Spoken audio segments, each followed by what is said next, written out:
Tout comme aujourd'hui, la préhistoire compte de nombreuses relations prédateur-proie avérées et certaines d'entre elles dépassent le cadre de ce qu'a proposé la nature pour tout simplement devenir légendaires. Après avoir passé en revue la rivalité entre le tyrannosaure et le tricératops, voici venu le duel entre deux des plus gros dinosaures de leur catégorie, le giganotosaure contre l'argentinosaurus. C'est parti. Let's get ready to rumble!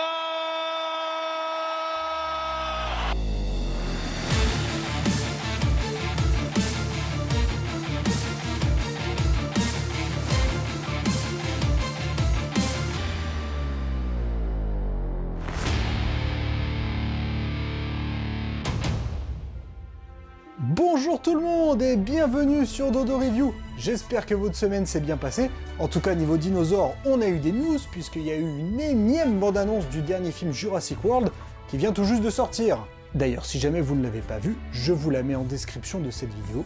Voilà, c'est gratuit, ne remerciez pas. En tout cas, ça me fait penser qu'il faudra bientôt en parler sur la chaîne. Et effectivement, je ferai une vidéo sur le sujet. Juste avant la sortie du film, j'en avais déjà parlé. Mais en attendant, ça viendra en temps voulu. Nous, on se lance pour le sujet du jour.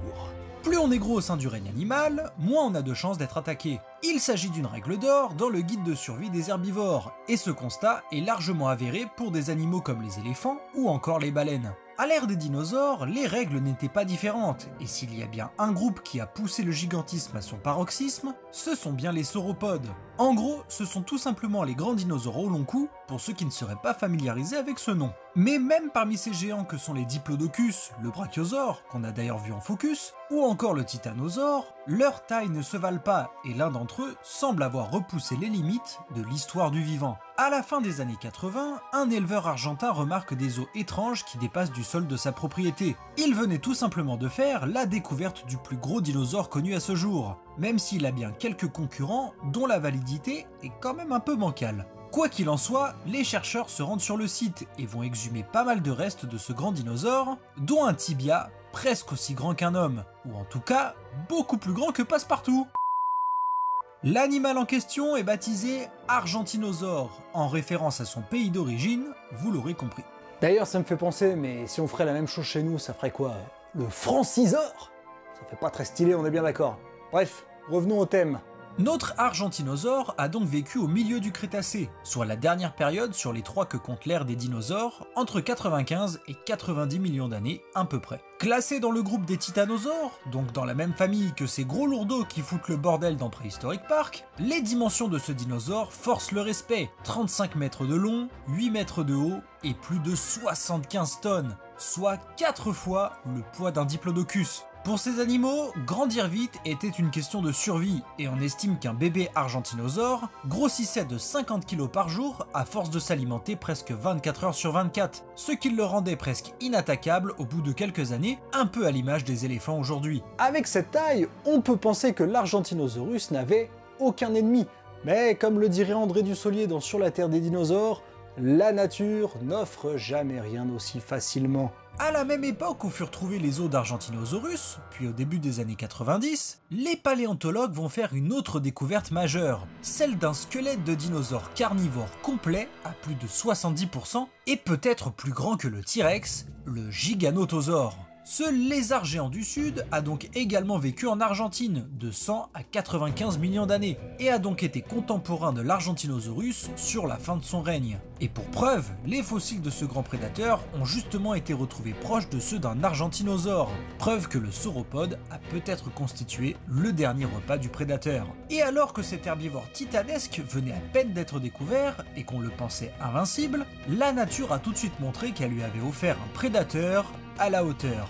On parle ici d'un monstre de 14 mètres pour un poids de 6 à 8 tonnes. Rien que son crâne d'1,80 m dépasse de 30 cm celui des plus grands tyrannosaures. Mais malgré tout, comment pouvait-il s'en prendre au plus grand dinosaure du monde? Tout d'abord, tout comme ses cousins Carcharodontosaurus et Acrocanthosaure, qui s'étaient fait une spécialité de la chasse aux sauropodes, le giganotosaure était armé de longues dents d'une quinzaine de centimètres. Mais contrairement à celle d'un tyrannosaure, qui était faite pour briser les os, celle du giganotosaure était coupante comme un couteau de boucher, et pouvait déchirer les chairs des plus grosses proies. De plus, à la toute fin des années 90, un gisement de fossiles unique a offert aux paléontologues non pas un, mais semble-t-il 7 spécimens de giganotosaures enfouis ensemble, ce qui semblait indiquer une possible vie de groupe. Bien que doté d'une taille immense et d'une queue pouvant abattre l'ennemi d'un seul coup, l'Argentinosaurus devait donc faire face à de monstrueux prédateurs qui en plus chassaient a priori en meute. Mais en tout cas, leur possible affrontement n'est pas passé inaperçu,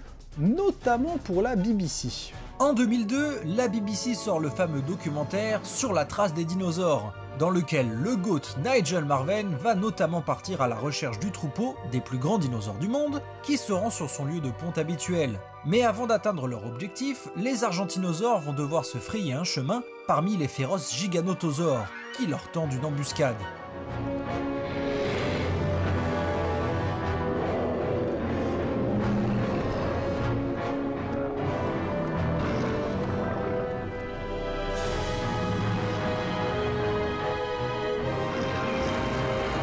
Intelligemment, les créateurs de cette série ont bien compris que même pour les féroces giganotosaures, s'en prendre à un argentinosaure adulte était peut-être trop risqué. En revanche, un de ces dinosaures adolescents pouvait être une proie de choix, à condition de le séparer des autres membres du troupeau, une opération qui pouvait parfois prendre des heures.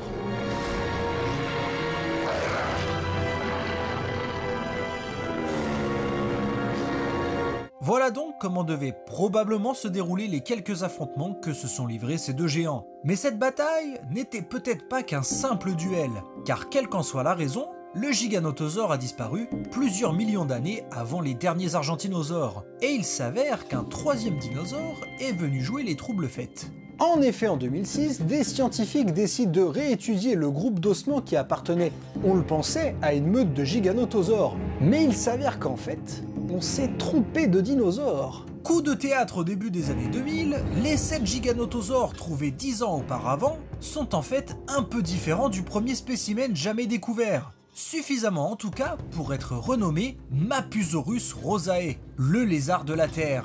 Très proche du giganotosaure, à tel point qu'on ne pensait pas que c'était un nouveau dinosaure, le Mapusaure est donc apparu juste après la chute de son cousin et l'a remplacé au sein de la chaîne alimentaire en tant que super prédateur. Bien qu'il soit légèrement plus petit, avec ses 10 à 12 mètres de long et ses 4 à 5 tonnes, ce nouveau venu n'en demeure pas moins un carnivore plus que respectable. Et il s'avère qu'il chassait donc peut-être en meute, que ce soit en bande organisée ou pas.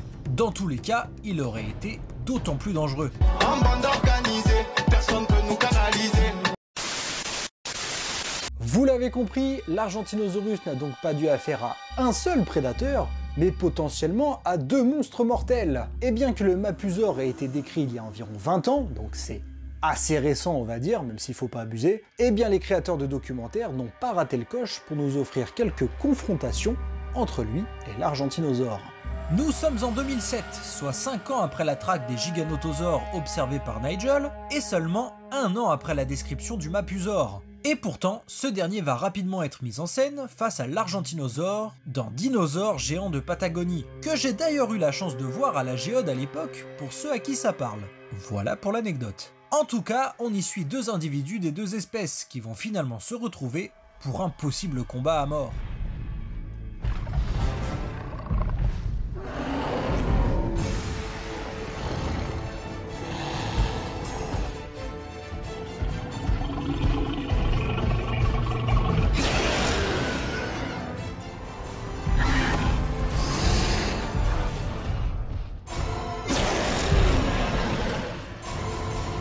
Perso, j'aime bien cette confrontation entre les deux. Elle nous montre que les Mapusaures étaient certes de redoutables carnivores, mais même pour eux, terrasser un argentinosaure adulte, c'est quasiment du mission impossible. Le documentaire est également resté très propre sur la représentation de la chasse en meute, chez les grands dinosaures. Peut-être qu'ils s'en prenaient aux sauropodes en groupe, mais si l'un des prédateurs venait à être blessé, tout pacte social était rompu, pas comme chez certains mammifères qui ont sûrement des liens plus forts. Et je vous laisse deviner la suite. La deuxième et ultime confrontation à ce jour entre ces deux titans a ensuite lieu en 2011 dans le célébrissime Planète Dinosaure, qui prend d'ailleurs le parti que ces grands carnivores ne cherchaient pas forcément à abattre leur proie, trop dangereuse, mais simplement à leur prélever des morceaux de chair avant de s'enfuir. Une théorie très intéressante et qui, effectivement, vu la taille des sauropodes, suffisait largement à rassasier les Mapusaures. Mais s'attaquer à de pareils géants est loin d'être sans risque. Regardez par vous-même.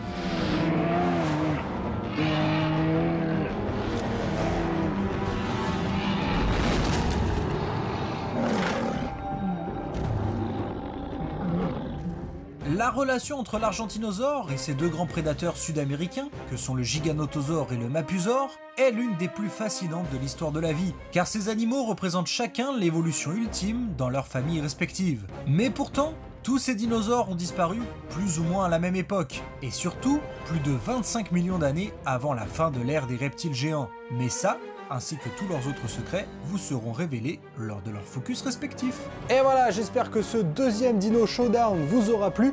On se retrouve très bientôt pour parler de tout un tas de sujets, notamment de Jurassic World. En attendant, portez-vous bien, et à très bientôt.